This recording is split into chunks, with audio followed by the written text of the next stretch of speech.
MLCS would like to demonstrate the new multi-joint spacing system. This complete system will allow you to make 1/4 inch, 3/8 inch, and 1/2 inch box joints, sliding dovetails, as well as lap or rabbet joints. The system includes a setup for each size box joint, as well as your setup blocks and brass measuring guide bar. The only other thing you will need is the router bits to cut your box joints or sliding dovetails. Here we have 3 solid carbide spiral upcut bits for the 1/4, 3/8, and 1/2 inch box joints we will demonstrate. The first joint we will demonstrate is making a 1/4 inch box joint. Once your router with the router bit is installed in the table, you will set the white guide rail over top of the router bit. This will be your guide and spacer for cutting your box joints. When we cut a 1/4 inch box joint, we use a 1/4 inch spiral upcut bit, and we also use a 1/4 inch brass bar to set it up. You set the height of the router bit to the height of the brass bar. Then you use the brass bar to set the distance between the router bit and the guide rail. This distance should also be a 1/4 inch, which give your box joint perfect spacing. Pinch the brass bar between the router bit and the white guide rail so you know the spacing is correct. Then you can clamp the whole system to your router table. Put a clamp on both sides to securely hold it in place. Once you have completed your height and distance setup and got the whole unit clamped to your table, you are ready to start making your first cut. To make these cuts, we use the 90-degree vertical fence. There is a fence set up for each size box joint. So for this box joint, we will need the fence with the 1/4 inch notch to slide over the white 1/4 inch guide rail. We use this fence to hold the board vertically and square to the bit. Slide the board all the way up against the white guide rail, clamp it to your fence, and begin making your cuts. After you make your first cut, you could then slide your 1/4 inch notch that you just cut over top of the white guide rail. This will give you perfect spacing because of the distance that you set with the brass guide bar earlier. Now you can continue making your cuts. With each pass, you will take the new 1/4 inch notch that you just cut and slide it over the guide rail until you make your way all the way down the length of the board. As you make these cuts and pass all the way through the thickness of your board, your router bit will cut into your 90-degree vertical fence. It is designed for this, don't worry about that. It will help back your board and keep you from getting any tear out, which in turn will give you even a cleaner box joint in the end. Another good tip is as you make these cuts, you do not need to use a clamp for every cut, but it is most important to use a clamp when you make your first cut and your last cut on the board to make sure everything lines up properly. Make your final cut in the board, and then you can set up for your secondary board. Here we use a maple board so you can see a contrast in color when we put the box joint together. When you set up your second board, you want to use your 1/4 inch brass bar setup to offset the maple board against your 90-degree vertical fence. This will give you perfect spacing to match up top and bottom with the last board that you cut. So when you start to make this first cut, you will see there's a 1/4 inch gap between the end of the board and the white guide rail. You make your first cut, and then you will slide that notch over the guide rail as you did in the last round.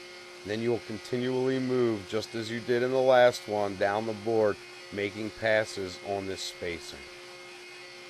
Once all passes are complete and you've made these notches all the way down the entire length of your board, you will be able to see how well that offset works. Top and bottom of your board should line up perfectly, go together cleanly, and you should have a very nice final box joint ready to go to be assembled. Here we do a dry assembly right off the router. You can see what a tight, clean joint this makes. If you are actually making a project or a box, you can now continue to work your way around all 4 sides and continue the same process. For our second demonstration, we will be making a 1/2 inch box joint, but this time we are going to take the time to create a setup block which will allow us to cut all 4 sides of the box at once. It creates a nice offset with perfect spacing, so you could then cut all 4 of your boards at once. To do this first though, we do have to make the setup block. So as we did before, set your guide rail on your table, and this time we will be using the 1/2 inch setup brass bar to set the height of the router bit as well as the distance from the router bit to the white guide rail. Again, set the height of your bit and then set the distance to your guide rail so your spacing will be perfect every time. Now that we have the system set up, we can clamp it to the router table and begin to make our setup block. Using a piece of scrap wood, we push the setup block all the way against the guide rail and cut grooves through the entire block.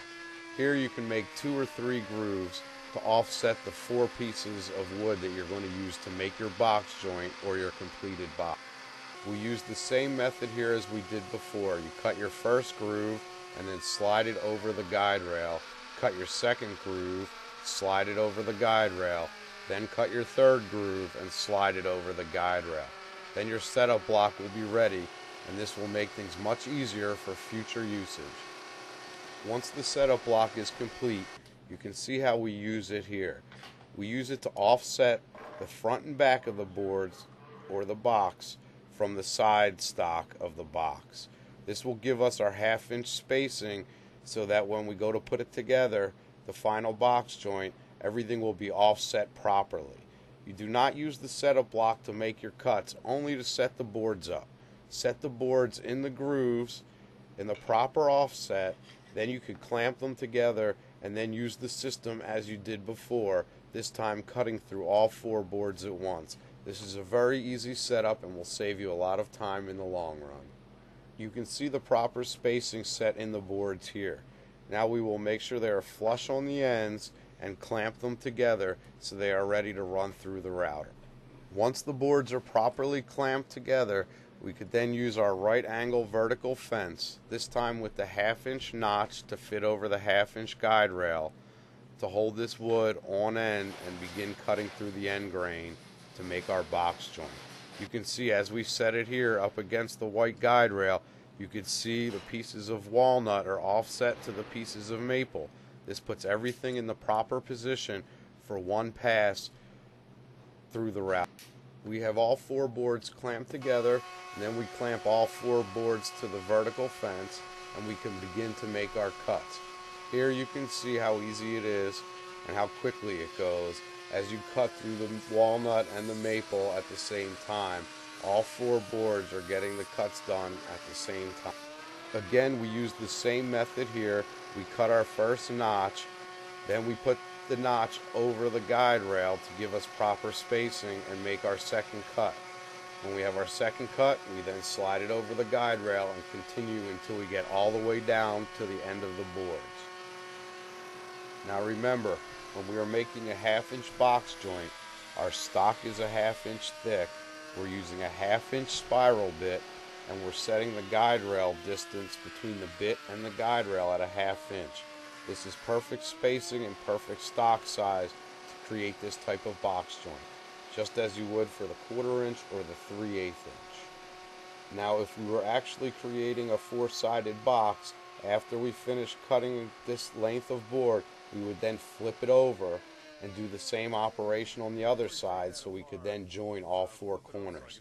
But for demonstration purposes, now that we've cut through this length of board, I will do a dry fit to show you how nicely and how easily this goes together.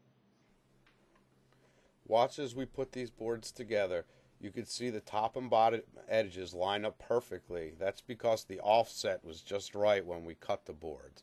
Look how tight and clean these joints are. It's a nice decorative joint, but it's also a very strong joint. Keep an eye out on our website for our next video showing how to use this same system to create a lap or a rabbet joint, as well as a sliding dovetail joints. This system is available at MLCSwoodworking.com along with hundreds of other great products. And as always, MLCS ships for free in the contiguous USA.